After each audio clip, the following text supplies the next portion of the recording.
welcome to the Canon 16mm RF review. Just my thoughts. It's not really even a review. It's just, hey, what does Rob think of the Canon 16mm? If you care, this is like my it's like a podcast on lenses where I just kind of talk about my thoughts on them, if I think you should get them or not.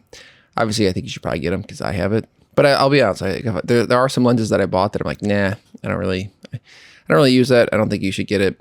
This is not one of them. This is one that I was actually super pumped, like crazy pumped when they announced it, because I love shooting super wide angle. And so 16 is considered ultra wide angle, in sort of like the telephoto or in like the focal length chart. If you Google like a focal length chart, anything below 35 is considered wide angle, and anything below, I want to say, depending on what chart you look at, anything below like 20 or so is considered ultra wide angle. So 16 is considered ultra wide angle. Now, this will obviously only work on an RF body, but you already know that. It will work on a crop sensor or on a full frame. I only shoot it on a full frame. So, because that's how my brain thinks about stuff. It's just like in the full frame equivalent.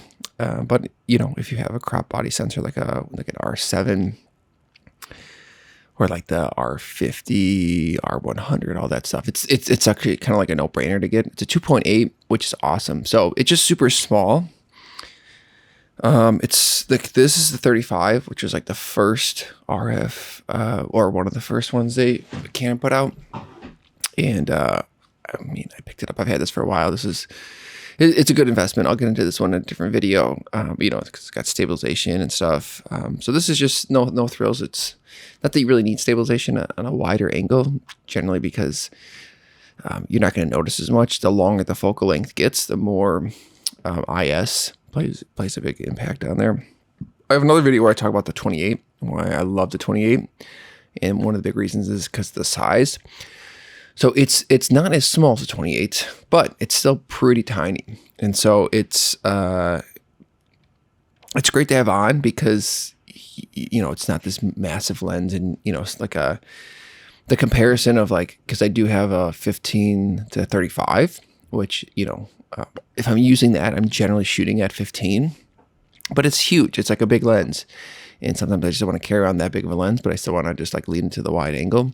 So I do love this. Same with this. A lot of these RF, or a lot of these like non-L lenses, they're not the sharpest. They don't really claim to be. If it's an L lens, it's going to be super sharp. They're sharp, but they're not like crazy sharp. And so I try to like lean into its weakness. And such, I have Tiffin Pro Mist on there. Tiffin Black Pro Mist quarter. Quarter, I think, is just the right amount. If you can get an eighth, you might be able to even get stronger, but it's like diffusion. There's other popular names for it. I just think it softens it. It blooms it out. I just love the pictures that I get. And people like it softens the skin. There's just a whole lot that it does that is pleasing. And because this is, like if you stuck Pro Mist on a super sharp lens, it kind of evens it out. It's like, well, it's not that sharp anymore, but this like softens it just enough.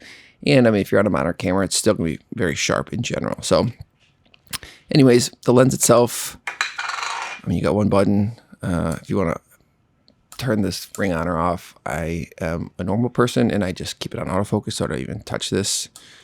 But you could change it to whatever you wanted if you wanted. So that's about it. It's kind of a little bit of an overkill, but you see there's two filters on there, B+W.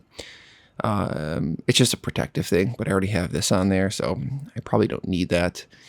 But I'm a little bit OCD in particular, so I like to just have protection on the lenses because I hate breaking. Like, I hate having to spend money on something that I already have. So if I broke it, it's just like the worst thing. It's like, So I'd rather have a lens,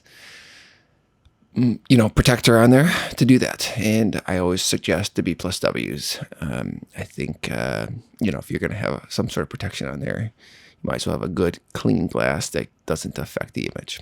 All right. So should you get this? Yes, you should. You won't regret it. happy shooting.